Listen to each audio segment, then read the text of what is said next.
Pierre a 25 ans. C'est un homme d'aujourd'hui. Il est né en 1986. Mes chers compatriotes, Il aurait pu naître 25 ans plus tôt, ou 50 ans plus tôt, ou 100 ans, ou même 200 ans plus tôt. Mais Pierre est né en 1986. Et il a 25 ans. Pierre est musicien. Il joue de la guitare.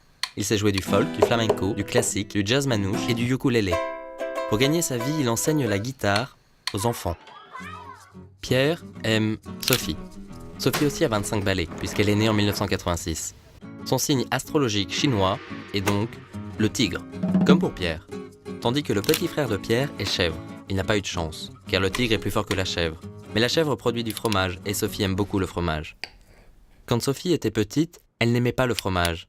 Elle rêvait de devenir secrétaire, médecin pour animaux, dompteuse ou patineuse. Elle n'est jamais devenue patineuse car elle ne supporte pas les collants. Pierre et Sophie sont heureux, tous les deux. Mais depuis 3 mois, Hugo, un ami du frère de Pierre, habite chez eux. Juste le temps de se retourner.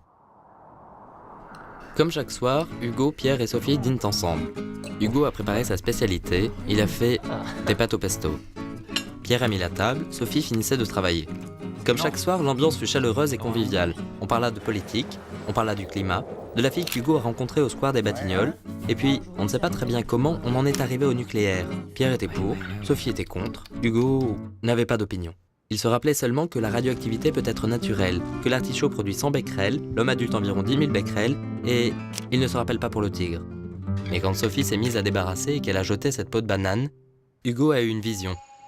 La vraie question finalement, c'est la gestion des déchets radioactifs. Sophie s'est arrêtée, Pierre a acquiescé. Sophie se souvenait avoir lu quelque part qu'en France, on produit 2 kilos de déchets radioactifs par an et par habitant.